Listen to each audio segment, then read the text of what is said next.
You didn't bring my pig. Can you go get it, please? Where is your pig? It's by my nightstand.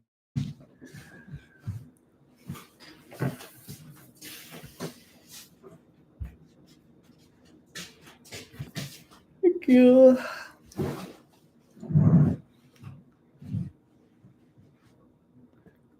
Oof. Okay. Welcome, everybody. Just getting a little set up still on Instagram for, what is this? Our third all-day live. Fourth.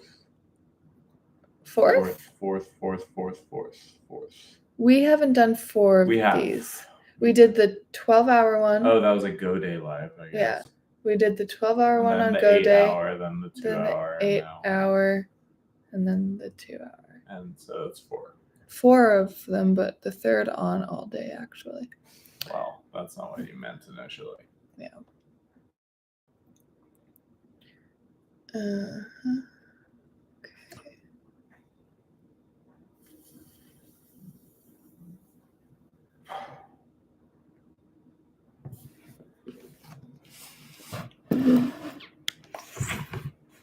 Okay, can you move a little bit over there? Which way? To the right a little. Just okay, a bit. I'm not on Insta. Are you on? We good? Yeah, we're good. Cool.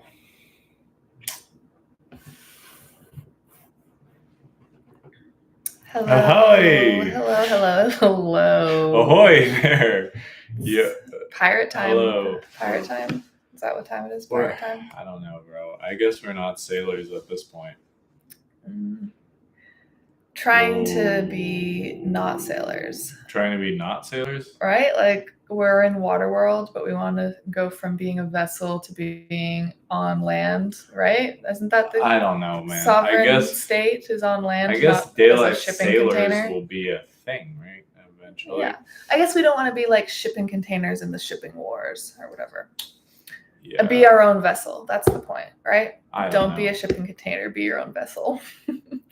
Don't be the cargo. Don't be the cargo. Don't just be the cargo in this pain matrix, right? Welcome. It's me, Sergeant Major of the Army Mary, here with Jesus. The retard. No, let's not get Jesus this IG banned immediately. Oh. With Jesus, who's a bit functionally challenged this strong, I would say. But you know what? We're still going live because we do this every all day. No matter how functionally challenged. No matter how functionally challenged either of us is. And last strong, I was a little functionally challenged. Were you? I thought you were great. I was just a little tired. A little brain fogged. Yes, less strong. I know, because I wasn't giving you as many I wasn't managing you as much last and we strong. Were hitting goals, and we had our first good strong in a while. Yeah, well, you know what? We should probably just let you run free and see what happens. I think I as you know, I do need an owner, basically. I can't just be when he doesn't have one thing to get really can't just bad. be a wild animal out there swinging from tree to tree, an unmanaged free agent monkey. Yeah. So not who or what I want to be. Anyways, we got a little off leash last strong, and he got a little crazy this strong because of it. So now that the leash is coming back on, he's like, it's whatever. Like it's also that Sam Hain. I've just parted with my demon. Wasn't that like 6 months ago? It's like 3 months ago, but okay, sassy. Okay. It was 3 months ago. So I'm feeling a little tender, okay, during this portal time. You mean sobbing types of tender? What? Sobbing types of tender? Needing to sob? You want me to sob right now? I'll cry on live. We'll make this happen. Are we even live? We are. Yes, we're definitely live. Because it didn't have the numbers clicking down. I'll cry on this live. You just have to know what to say. I'm sure you can come up with some trigger statements. Yeah. We have a few things to cover. As usual, if you're watching this, make a wash of belief. You can begin with a pair washing done in twos is great. You can start with a financial wash and a social wash. You can make the financial wash to cash.me/$wash it all to paypal.me/wash it all in a multiple of 12 that feels like a sacrifice to you. So that number is just different for every person. Depends how much you want to wash. And then we had someone come on a live and do I don't think we've addressed that. We had someone come on a live and do a counterfeit wash a couple lives ago. Someone came on. It was during our 8-hour live. Wasn't our best work all the way. And someone came on and, said they made a wash and then sent a screenshot, and it was a doctored screenshot. And because of that, the other things kind of snowballed. But yeah, so people are coming and trying to cheat and fake in these parts, trying to do a little bit of a thing. Counterfeits. A counterfeit, and we got fooled for a second. Which is funny because I used to do sex work before I came here. Some of you may know. And I used to have such a nose for that kind of shit just because, I don't know, people who live in that world perhaps have to deal with that more. So have to deal with that more? Don't have to choose to deal with that more. It's just kind of, it comes with the course of those choices that lead you there. People sending you fake things. So I feel like I had it in a new context and I had my guard down because I was cloud poisoned. So exciting. So exciting for it to happen that I wasn't even paying attention to the usual warning signs. Yeah, we got a little bit excited because so little people wash on live. So little people actually come and do the thing. Yeah, since we've been doing these all day lives. Since my whole history as going live, it doesn't happen very often. I see what you're saying. It could while be. You're going live. I would love for it to happen more. Y'all should try and, not for me, but just because you're watching something and maybe enjoying it, maybe hating it, whichever you choose. It could be an interesting thing for you to see how it feels in that context. Yeah. So, anyways, make a wash. And you can always DM me, DayLife Mary, on Instagram to figure out what your social wash could be if you'd like to do that. Do the financial one first. Yeah, that's a good order. It's just a better order. But there's ways to do it the other way around too. There's always a way. There's always a way. Where there's a grace, there's a way. I don't know about all that. Through the Creator, all things are possible, though. Yeah. We're on part 6 now or 5 now of DLA Careers, past and present. So just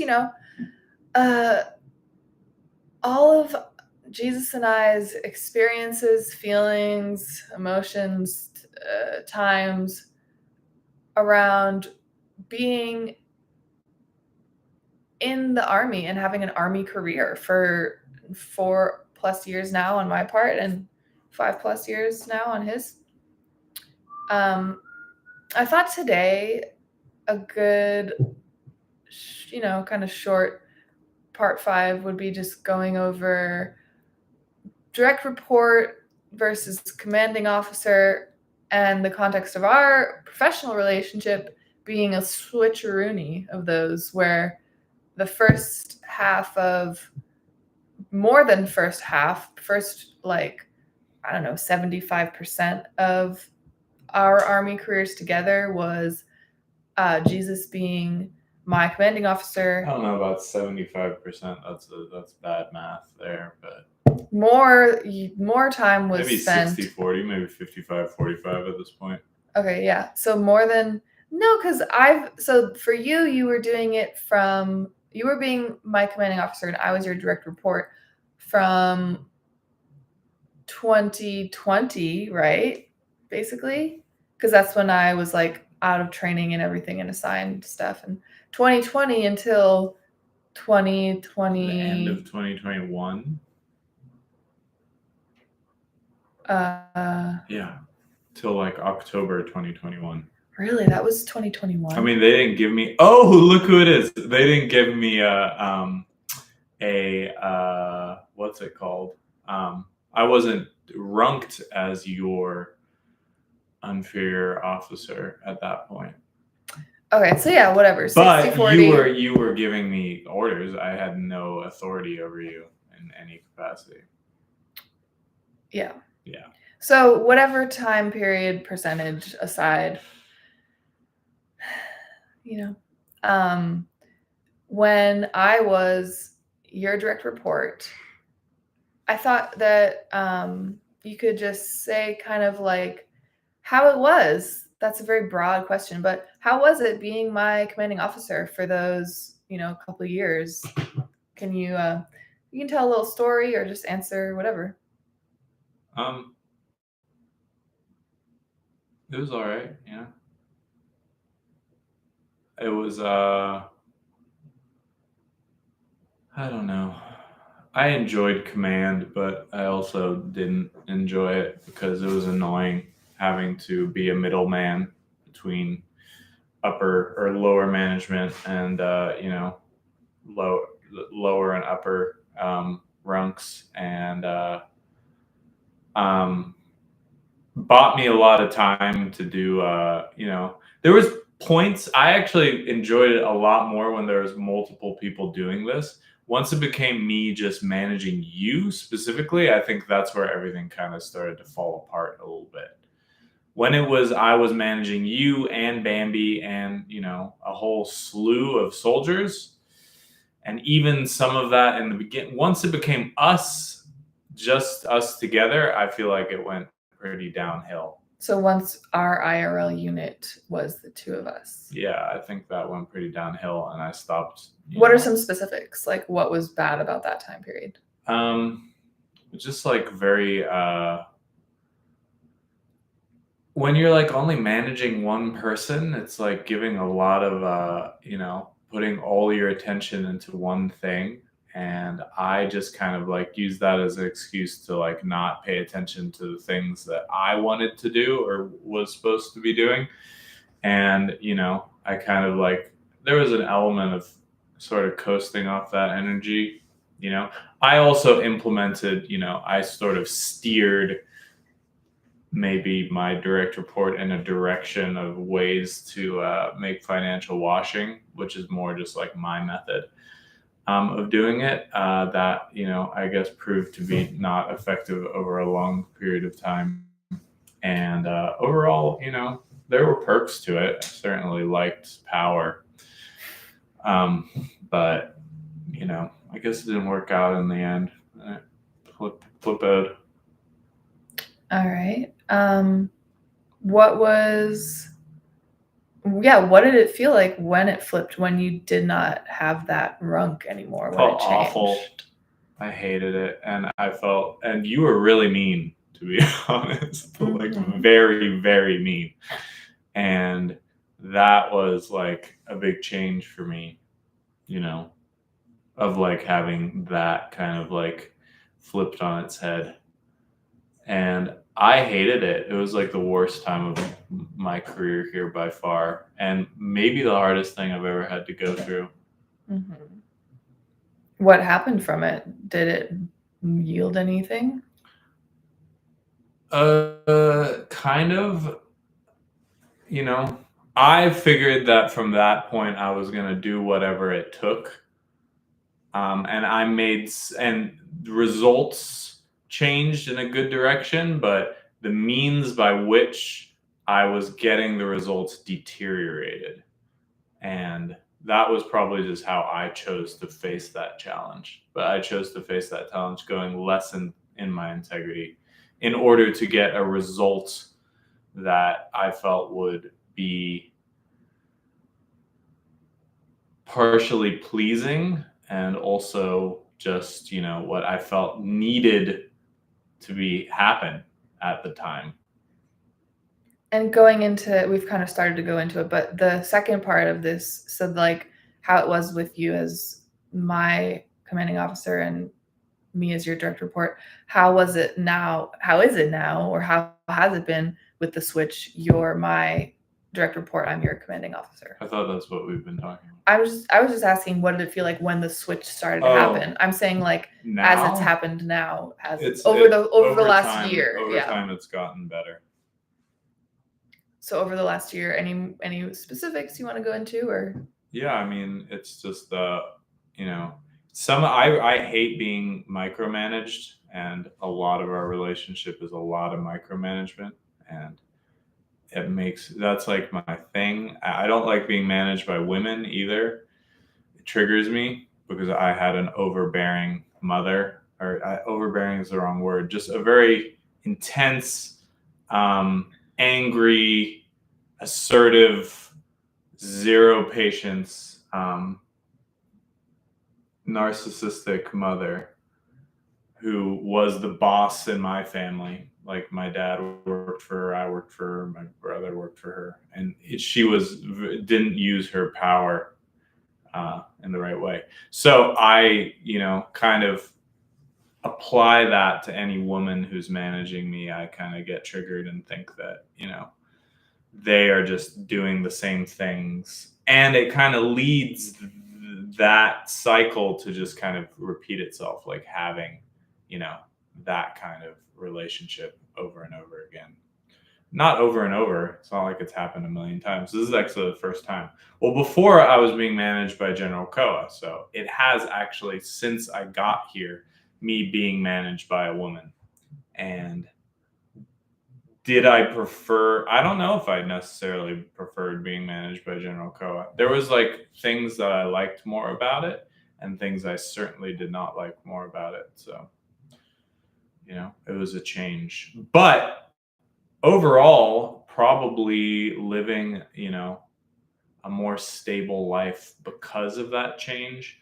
Things are a little less chaotic because That's of that for sure. change. Yeah. And, I guess it's been humbling in some ways.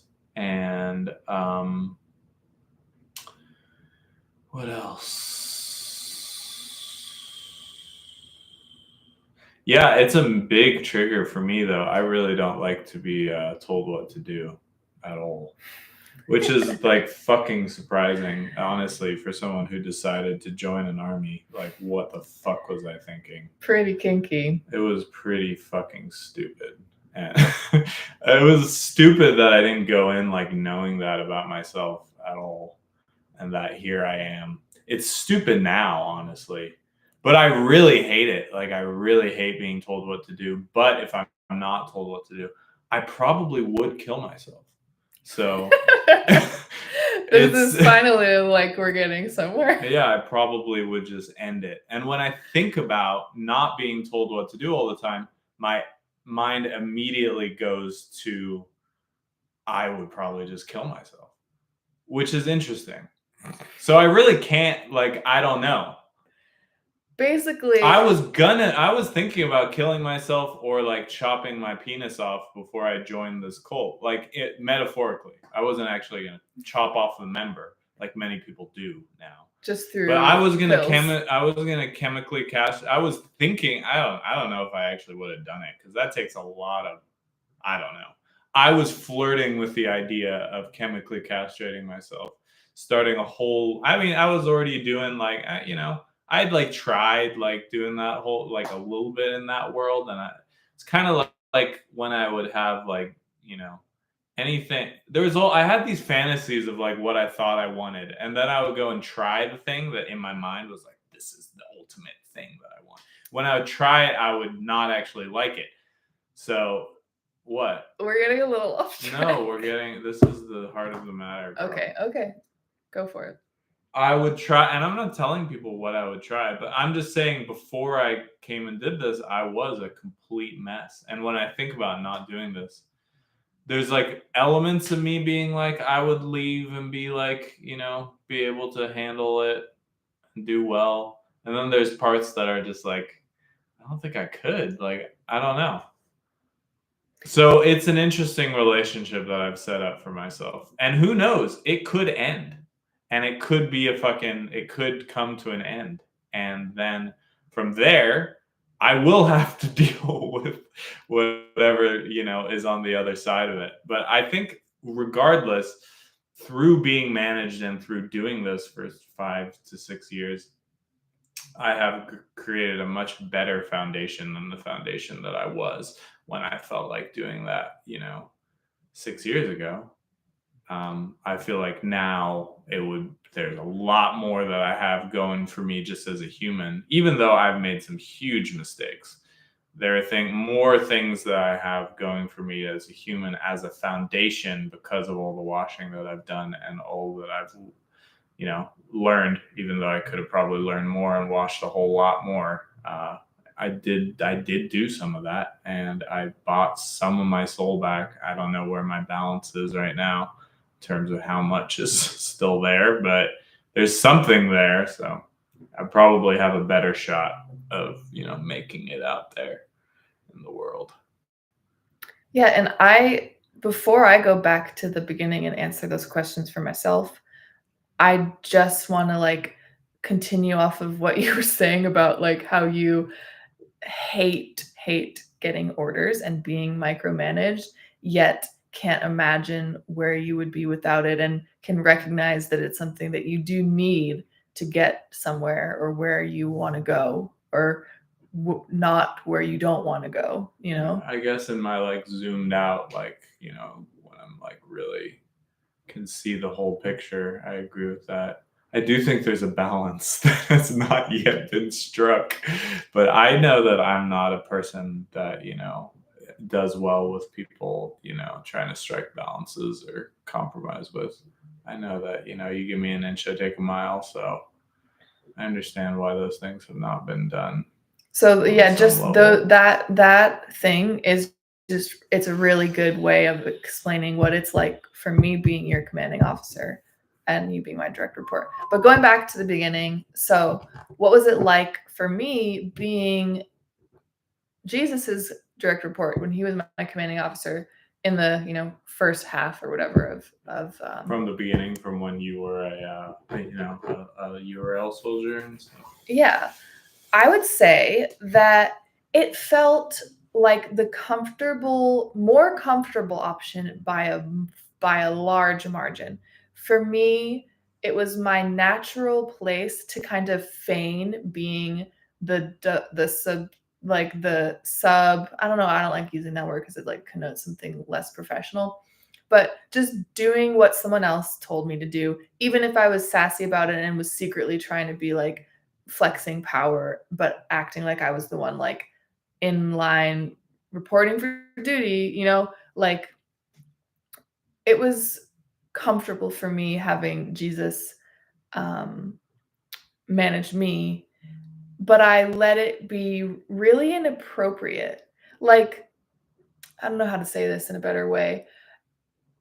I had way more trouble with boundaries and like I let in the beginning, this wasn't as big of an issue because we didn't have like a personal relationship when I was a URL soldier and when I first came here, it There was were like other people strictly around. professional. We weren't in a relationship. There were other people around. And that was probably like when we were least close and it was very much just like he would hand down orders and it felt like it was easy to kind of like follow them because it was also way more connected to the generals who were closer by or like you know it was all just very different. Mm-hmm. Then when we became in a personal relationship, that's where I would say it got like inappropriate. Like I had way more troubles back then with my codependency and my lack of boundaries, and I kind of just encouraged, I would say, your kind of like drunk with power type style of management that was really like just like inappropriate. Like I would look back at videos of us and it's kind of like you were um I was playing into this idea of being like um acting like, because I wasn't, but acting like I was like agencyless or just doing whatever you ask and not really thinking about when things weren't the right orders or when you were.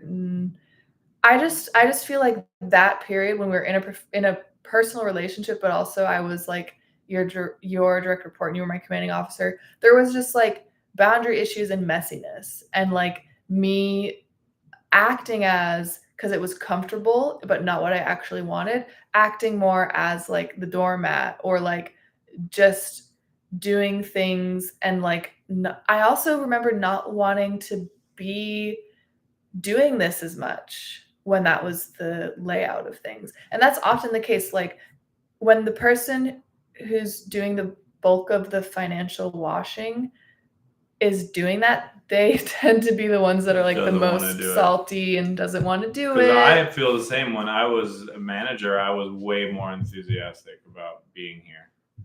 Yeah, and like really more committed to like washing.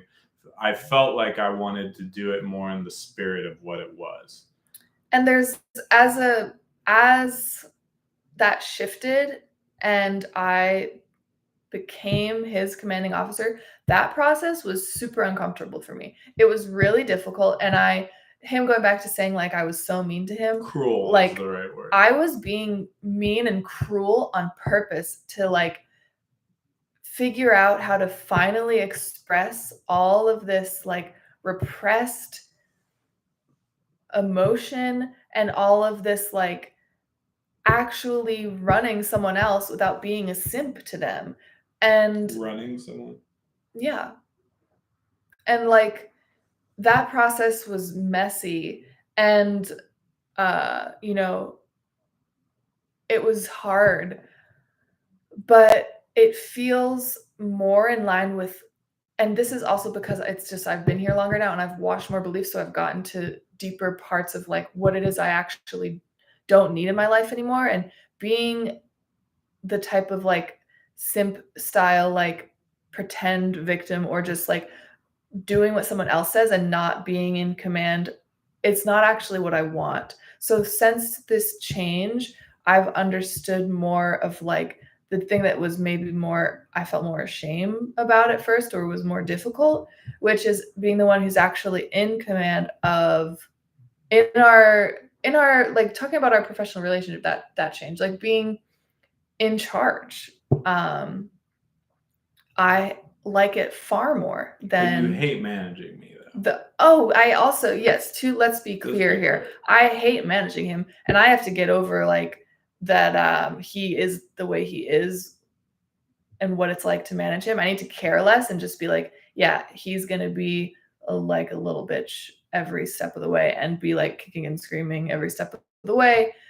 And I can't like believe him because here you can see when he's being a little honest, he's like, I actually need that, even if my price is that I get to kick and scream the whole time. That's not actually what I said. You did say that you recognize that you I like it. You I said it's don't. necessary for my survival. It is necessary. Okay, so you don't like it, but you recognize that it is something you need. So it's just you have a way of how you want to be while receiving the thing that you need from somebody, which I guess, yeah, that part is still difficult for me to handle or deal with. But did you have that experience when you were managing other people in this army? What experience? That you hated managing them? Yeah. Bambi and yeah, Yasmin and Tom. I hated managing them. And did they like being managed by you? No.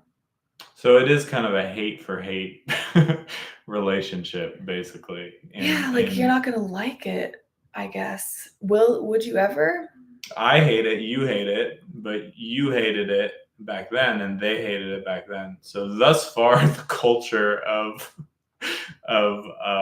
like whatever thing that we've been trying to make out of this has been like, that is not, I mean, that might be exactly what it needs to be for the time, or maybe we just haven't healed it.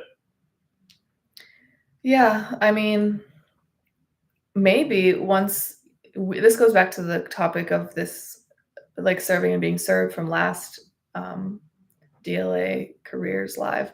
Like maybe once you truly learn totally how to serve and be served without doing it with all this extra pizzazz on top that we're talking about here, maybe then we'll not need it anymore, or we'll get to the next thing. So we're clearly still working it out ourselves. The beta prototype of DLA was working it out, and here we are as ATM in the next iteration of DLA figuring it out still. And it's grown and changed along the way, as anything that should be, certainly better problems than were going on back then. Far better problems. And smaller problems that are bigger deals. I don't think there's been fights at at a campground that could get cops called on people like that used to happen.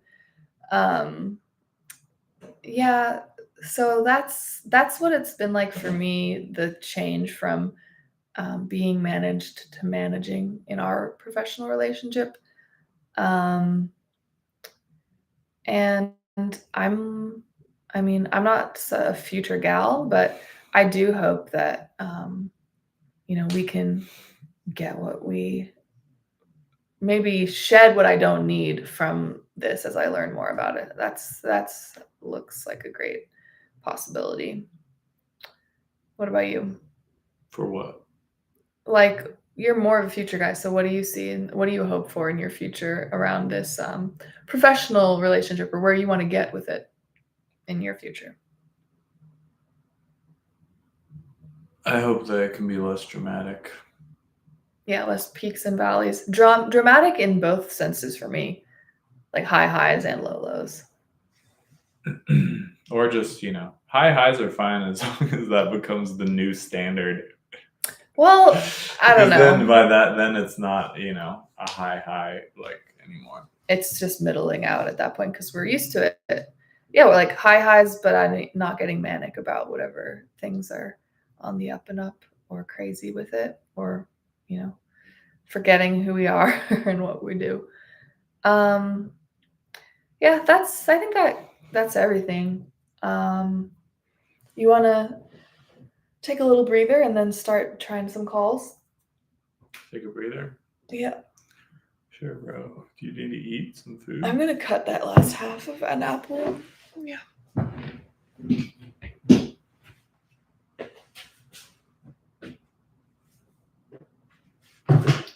All right, let's move on to the call section of the live. We get things popping out.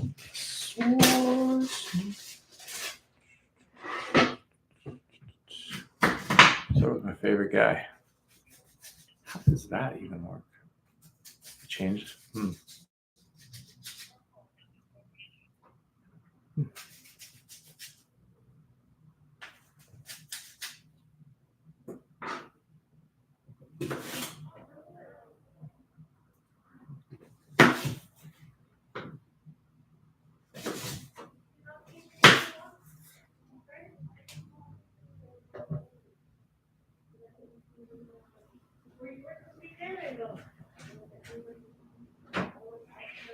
Hey, Jace.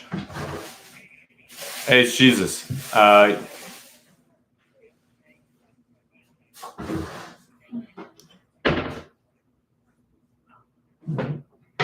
right. Well, we're on live right now. We're on live. Do you want to go on? Okay. Putting you on speakerphone. Doing well. So, hey, Jayesh, nice to hear from you. Where you been, bro? What's been happening? Have you gotten? The thing is, I have one piece. I think subconsciously, I definitely don't feel any urgency to get my phone back once I lose them, because it's like such for me a relief from what phones often. Yeah, but I've been calling. Have you gotten my messages? Yeah. Oh, I never even checked that. Bro, after oh my God, he's left you some. Wait, you should play one. You should you should play one on the live. What were you Oh, he was getting all his frustrations out. Bro, I was letting you have it. You did end up. You know what? That's fair, I guess. But you have to remember, like, sometimes these things happen. I don't have to remember because you strategically plan when it happens for specific subconsciously. Subconsciously. Is a strategic thing. Yes, that's true. Well, I will wait. Strategically I want to say something because it's a key portion of what the whole thing was. Jay ended up being AWOL or kind of out of touch literally on one of the two most important times of the year for pleasure matrix like soldiers in the DayLife Army. And so it was like the most important, besides for like the time of year that's like Lent. Let's be honest, it's the most important. It's basically the most important for you. And so symbolically, we're saying it was totally like exactly at that moment when it was the most important to keep in touch, you were totally gone.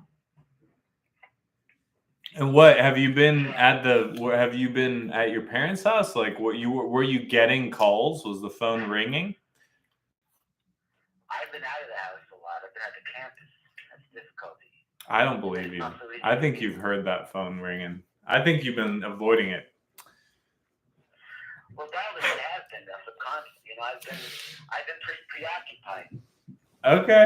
Okay. Anyway, but I saw you get on the live. So what, is your phone not back on? By the way, to any confused viewers, I'm talking to Jay is one of the few people who has a landline still, which I love.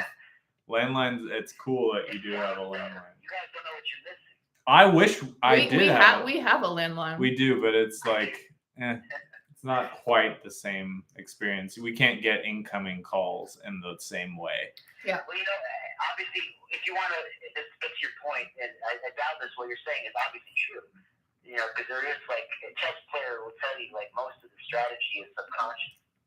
They're unaware of it. Yeah, you're unaware of it, and you strategically wanted to get out of touch. Why? I doubt this. It's because I did have. That's my pain. I didn't get bullying, but I told you that I didn't have deep worries of those kinds. But I had this extreme ostracization such that I couldn't even be with the artsy kids. You know, I couldn't be with any group. And I wouldn't be, because half of it was my own doing, even then. It was strategic even then. I have to acknowledge that. Some people want me to be almost like too hard on how it was for other people. But for me, like I had this issue, and I still think I have it, where I balk at what seems to me a needless negative environment. And so, like in the 90s, I just had this palpable sense of I have to utterly reject everything. Do you identify this as a negative environment? No, but I tended, at one point especially, when it got really isolated, extreme isolation, I tended to feel that certainly it was my circumstance that everybody wouldn't call me ever for years and years and years. And I wouldn't get visits, not really, except on fucking Super Bowl Sunday, which only fed into the dynamic where I need to make these fuckers win. Oh, yeah. Like my dad, that was part of this need. Like, I need to see my dad a little bit. So let's make the fucking Patriots win. That's what the fuck it takes. So sports and love were always kind of like intertwined for you. That makes a lot of sense. Yeah. Yeah, because I obviously, like my friend Scarlett was telling me about this because she has this, you know, complicated relationship with her dad. He's a very strong man, and she always wanted him to like her. Not just, he always loved her, of course, did his best to support her, not very wealthy, but for her, that simply wasn't enough. My mom has this also with my granddad, the same granddad who hated me because he thought I was a real man, you know, or I was just too weird for him. So it's like, people tended to really take me personally. Everybody, I've always brought up the strongest feelings, just like with you.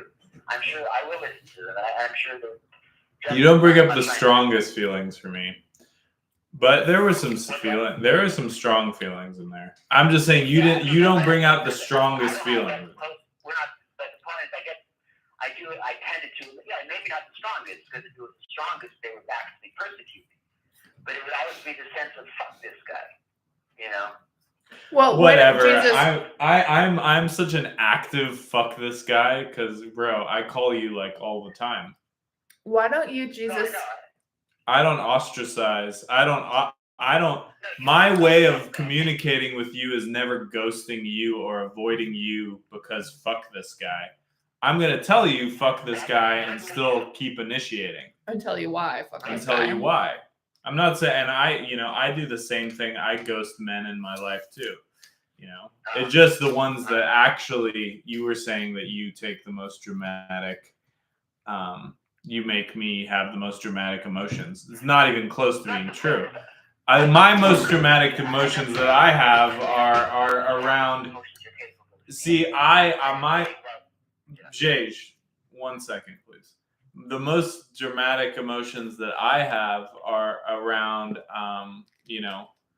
my elders and the people who are authority figures in my life. So, for example, General Wiz, and for example, my father, to a lesser extent, even than General Wiz, and then to a lesser extent, bosses that I've had. But even though you're 10 years older than me, Jay, I don't view you as either an elder or an authority in my life. In fact, in many ways, you've experienced far more than I have. And in the ways that we've structured this kind of relationship, it's not like that. Is one that there's no way I could never, because of our relationship and my relation to you, ever make you feel the strongest feelings you're capable of feeling. That's true. But I mean, who knows? And hopefully, hopefully, we've never met in person, as that I could have that kind of effect on you.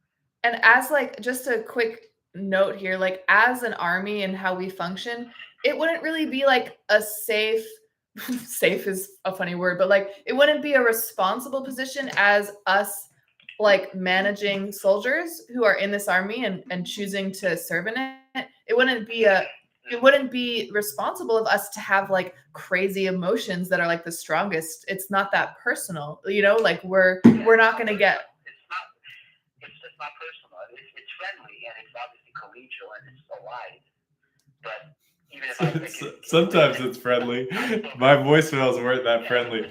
They were. I was being a friend to you, Jay. I was being a friend to you when I felt like you weren't being, not even like my friend, but I was being a friend to you by leaving you, Angry voicemails. Because at that moment. Well, what is the reason? I have to tell you, I really do appreciate that because I wouldn't get that either.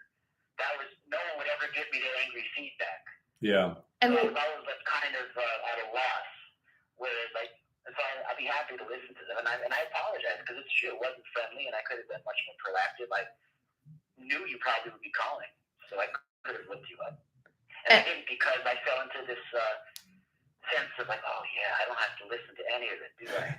Yeah, because you know what? This is totally the thing that you said, like, I don't have to listen to any of it. It's so fitting because what is it, Jesus? What were like the two main reasons you were calling? Like, do you wanna get into a little bit? One, because it was Sam Hain and we were experiencing some crazy stuff on our end. Oh, and two, because bro, this is the time that you wash. And you chose to kind of go off grid and get your phone not to work and have all of these reasons why you couldn't do that and not even communicate with me. But bro, in the last month, like you have had so many glow ups in your life, like self-admitted from that last like pretty big wash that you made a month ago. And that one was a struggle for you even to make, you really resisted that one. And so much good stuff happened for you. And then for the next time for it to be like it to happen again, this time you're like, I'm going to go even further and not even answer the calls and, lose my phone and then get a new phone and spend a week and a half not activating it. It was just a little bit of a racket, bro. And it makes me feel, who's been putting in that extra effort in our relationship because of the things that you've committed to doing, feel a little bit like, come on, like, why are you leaving me hanging? And I had to work out why that's happening in other places in my life as well. You know, it's not because while all you're you. having your life and your story and the symbols of why you're doing that, and you might not consciously know, but trying to get more conscious about why you're doing things, we have the same thing happening in our lives. It's like, why are we manifesting this situation on our end, and what's it's not unilateral, but it's true. I had a big role. You were being much more proactive than I was. But even if you really want to be honest, you know, I'm a man who is very. Even when I was a kid, I would be very strongly affected by what I consider to be a negative interaction. And obviously, this is still something that we're working through. We have. But our first interaction was extremely unpleasant for me. And me. let's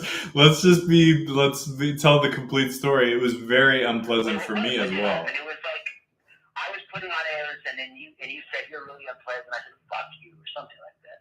Yeah. And then I talked to that guy Boom Boom, who was just repulsive to me, and I said fuck this. Excuse me, before you said fuck this, you sent me like a manic voicemail being like, you know what, Boom just joined me, and I'm going to join him in destroying the DayLife army. We're going to do it, so ha ha ha, I work for him now. That's always been my energy. And I was like, all right, is this like fucking, I have to collect the old like hijinks? But that's kind of your energy when you talk to Nick Staniford too. You know, he annoyed you, but you were still a little bit like, yeah, we're gonna, you know, start our own cult. No. He said that to me. He said, you're mistaken to be the contributor to that plan. Okay. So you weren't down. You didn't for a second. Okay. When no. Jay was like not into it. I remember. But were you okay? You said that, but when I want to know, Jay. I want to know when Nick brought it up to you. When Nick said to you, what did you say to him? Did you tell him that you weren't into it, or did you kind of entertain his like, that's great, man, I should, you know? I don't like overly narcissistic energy. Well, you like me. You don't. Love and hate are very close together. Love and hate are very intermingled. You know, even it's like I love watching, but I think that's what I cling to, and I said, why obviously we're not as close as you are with Emily, is because I feel like I did other means of watching. Oh, but wait. What? You're saying that's the reason why you and I aren't as close as me and Emily? In the sense of being at the live with all the particulars of your Okay, there's many layers to that, but Jay, we're never gonna have the relationship. Jay, we're never gonna have the relationship that I have with Mary, and you know that's in both of our benefits. I don't think you want that relationship that I have with Mary, and it's never gonna be that way because that's just not. It's not what either of us are looking for, and you know I don't know if biologically it would work either, but. Also, the relationship I have with Mary is also based on her level of commitment. And I could have it would be hard to have an equally meaningful relationship with you in all the ways that, you know, I have plans with Mary. But guy relationships for me are extremely important. And some would argue are actually more important than my relationships with women. So potentially, we could have like a really, really, really, really involved relationship. But yeah, it does come down to your level of commitment. And I have always mirrored your level of commitment with more of a commitment to you in relationship. That's always been the case. I never like ramped down my relationship to you when you ramped up your commitment. Never. And those two things, I mean, that's just being a man is how that works. Like in terms of relationshiping, you could say that in any male relationship. It's not just because I'm in a cult, because plenty of people, everyone else is also in a cult. They just aren't transparent about it. But that's just the nature of having a male relationship, which I feel like, Jays, you haven't had too many of. Yeah, you have to bear in mind how different my circumstances have been from yours, because my longest male relationship was met in the circumstance my friend Joe, who met in the group home when I was 19, known now more than half of our life. And besides that, my own family and everyone else just dropped out. So my experience of all male relationships, including for years with my father, and certainly my maternal grandfather, my other grandfather was dead. I wasn't ever close to my brother because he was embarrassed of me. So it was like I only knew myself and Joe. And Joe was in the group home for way different reasons from me. I told you about this. He was raising all kinds of hell. Being a vampire and being a punk and a hell, Well, badass. because of that, Jay, you're describing how your male relationships have been. Do you think subconsciously, because you've kind of been programmed by how yours have been in the past, that when wait, let me finish. When your male relationship with Jesus gets to the point where you can commit more, or it can become like stronger, you kind of abandon it for your own safety, like as a defense mechanism?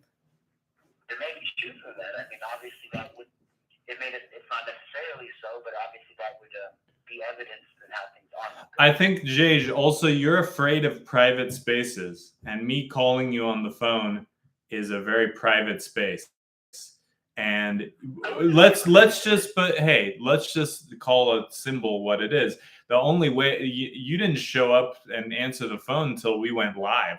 You didn't show up until there was an audience and someone, and you love going on Facebook Live and playing the piano or going. But you have it wrong. It's not that I hate privacy, it's that I love public. Yeah, that's true. You love public. Yeah, you love public. But that also means that yeah, you love a stage, but what if that wasn't even, But it might not be like fear. Don't think of it as the word fear. Maybe you are more comfortable in public than you're less comfortable in private. You might have private superpowers that you don't even know about. Well, I do, in the sense, the one example of where it is when I have these one-on-one conversations, which I've had several over the past month.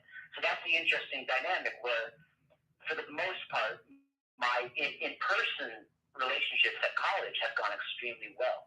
And I wonder if also maybe subconsciously I've been choosing to divert all of my energy to these real-life relationships. Because they're public, too. Being on a college campus. But they're not always public, in the sense that I had that it's pretty public-y. young girl. Stop calling them a young girl, by the way. It's a young woman is a fine way to say it. Okay? Just young woman, not young lady. I don't, not a young girl. Because that just means something different. I see. Yeah. But the point was, you're right, it was technically in a public space, even though it was it was in a public library.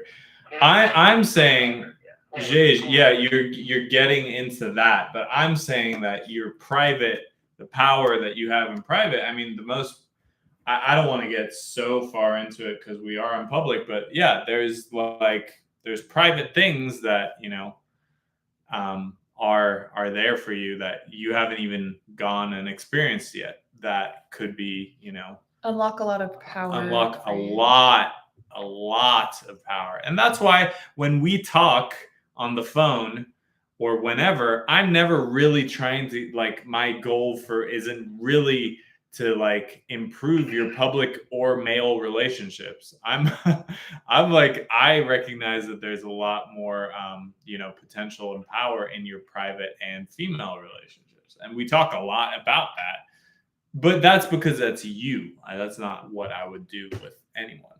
It's specific. It's specific to you and who you are. Even though I've never, and you're absolutely right, the power's there. It's just that I have to modulate it because it's often terrifying to women. That's been my experience. I get so close to them, and then it's what I had when I was a kid. You have to remember, I freaked people out. I was so intense but so lucid, right? I wasn't one of these ADD kids. I could focus. I was just there, not ticking, just smiling and reading the books. And they were like, "How is he this present? This is unnerving." I make eye contact and I hold it, and that's just so abnormal. And I have to remember that if I don't modulate it, it gets too intimate. Too fast. So. That's what happened.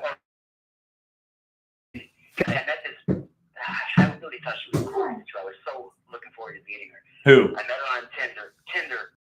White girl, black girl, brown girl. White girl, yeah, white witch. Although her version, she is a Vedic witch, right? Oh, even a conscious witch, yeah. Is this the one that we talked about for quite a while? I remember we talked a lot about it. Of course, as I was saying, at the time I was still thinking I was Jewish. Also, those who are not doing the Jewish thing. They're doing the witch thing. They're doing the witch man. They're doing the Lilith version, which is usually not a good idea. And usually not. 1983 in Newton, Massachusetts. One day you'll realize that being a warlock isn't so great either, Jay. Well, I realized it because I do believe it's part of what's affecting me now. Yeah. It has payments that it requires. Yeah. And you've sacrificed a lot. You have sacrificed. I just want to be very clear. You've sacrificed a lot to be a warlock, and you've sacrificed a lot for all of these teams that have won. And at some point, you gotta like think about whether it was worth it. And not to feel bad or not even to feel, just to like learn and figure out like, was it worth it to make the Red Sox win if, you know, what you gave up for that? Because you gave up a lot. I'm just gonna say it. Like that was not like. I'm gonna let you talk. Go ahead. And I'm not gonna be defensive and try to claim it. Oh man, it's incredible. And I was already getting pretty fat. And I couldn't play music. I don't want to. I was not getting any success, and that was supposed to be what was happening. Because I was spending all my time doing magic to cause those things to occur. And it was failing. So I said, well, the only remedy to cease this behavior. Not only is it fucking me up, I'm not even getting anything for it. I just felt I couldn't bear to do it. And I remember I was in Telegram chat room. And because I know when I was 18, that was the first time I was like, you know what? Fuck the Yankees. Not this time. And Luis Gonzalez. Also involved in the 2001 World Series. Of course. Yeah, right, because here's what happened. I was ready to crisis, and I said, oh, it does work. But the way it's going to work is if it's not for me and my bullshit ego, but for all of those glorious massholes.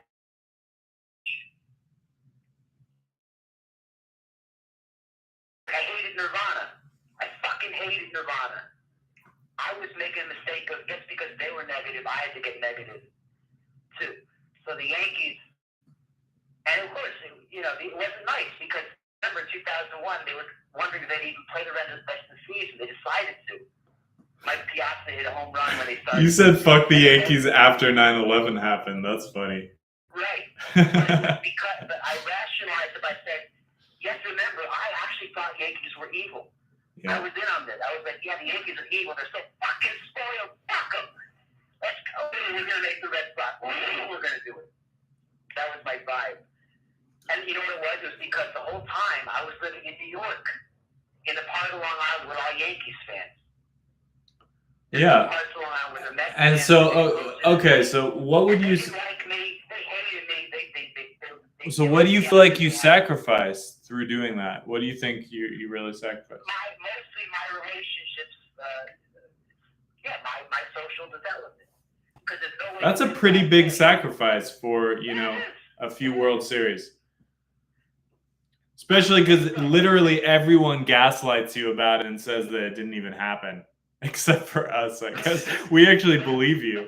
But no one, you know. But here's how it all comes down to for me. The way I rationalized it was, you know what, this is a karmic lesson, isn't it? And I need to learn how to genuinely do things without expecting any credit. I'm never going to get it, and it doesn't fucking matter anyway. Who cares? Who even remembers? That's good. That's actually good for me. That's a valuable thing to... That's not an... That. I will tell you, you guys are right. You probably have some of these issues yourself. We all do. Mm-hmm. But I have an issue with humility, and I've always needed it. And it was good that I got fat, and it's good that I missed out, and it's good that I never gave up on magic too. It would have been far worse if I had just said, you know what, magic doesn't work. I could have stopped. I was so close to doing it. you're in the place that you are now because of the choices that you made. I'm not saying that you need to even go back and rewrite anything. It's just important. It's important to know where. It's important to know where. It's important to know where your spiritual checkbook stands and where it's balanced and where it's unbalanced. That's all I'm saying about like figuring out like what you spent for that to happen and reevaluating that within the context of what you now want and using it as a tool as those things happened. I made those choices and now I'm here, and now where can I go from there? Jay, you never answered my original question. I'm happy to come back to this stuff, but how were you watching the live for a second? You were watching on your phone? My phone, because I got my Wi-Fi up. So your Wi-Fi is working. So now on a public stage, on this live, will you make your monthly wash now? Oh, yeah, I can do that. Okay. Just stay on the phone and do it. And you know the number. I don't need to say it on live, but it's what you did last time. Yeah, it's because I'm trying to keep a certain proportion of the Jewish ideal involved. No, it works because it works with it's a 12 and an 18. So the number that you do also is a 12 number. So it works with the pleasure matrix too. You know, pleasure matrix is 12, right? Yeah, I know. So the number that you is, I'm not going to say it because I'm not going to air what you're washing, but it is it works in both canons.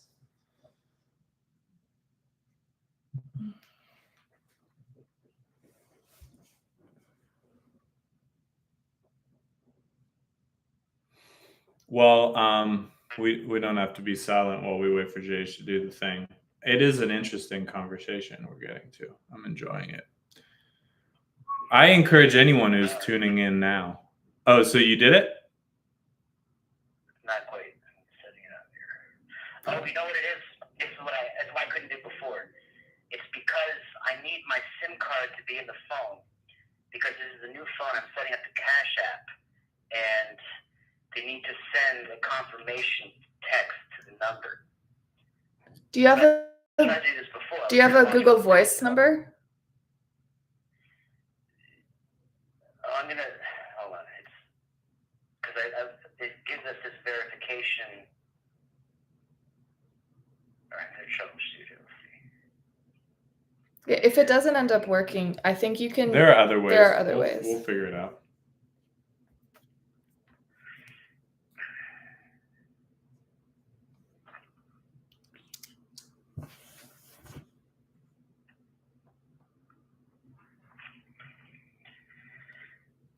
Right?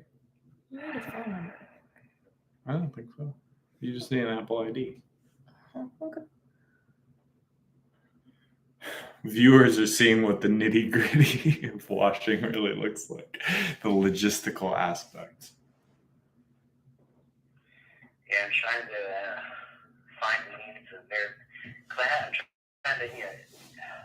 trying to, Here, I'll give you another way to do it. Let's see.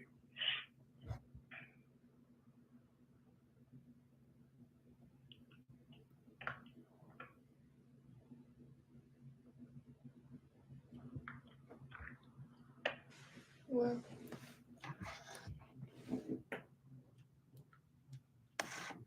So you're on Wi-Fi, but is your Apple ID set up? Because I'm sending you a text message. Did you just get my text message?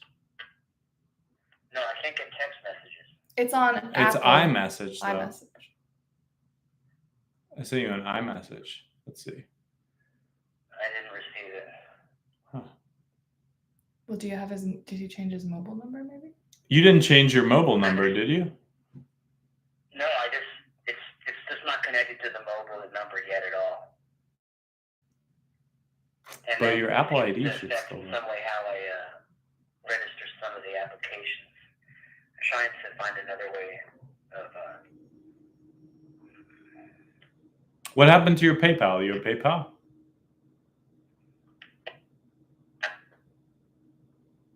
What's that?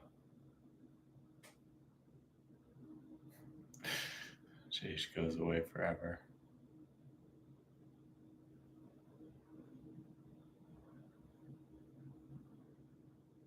Oh, I'm on a call. That's why you can't do that. Hey, Jace, you still there?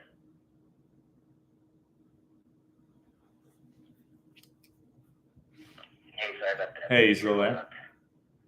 Yeah, sorry, I'm right here on the landline. Yeah, there's a mechanical hang-up thing. You have to be careful about it. I forget about it sometimes. Yeah. Do you have PayPal, Jace? I don't have PayPal. You did at one point. Or I used to.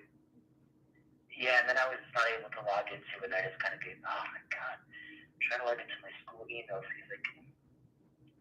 Each time, these phones don't work quite as well as they're supposed to. They That's really for sure. They really don't. They're so close. In some ways, they're bafflingly good still. Sometimes the apps work rather well. You got to decide whether you're the master of your technology or your technology is the master of you. Okay, I'll give that a try.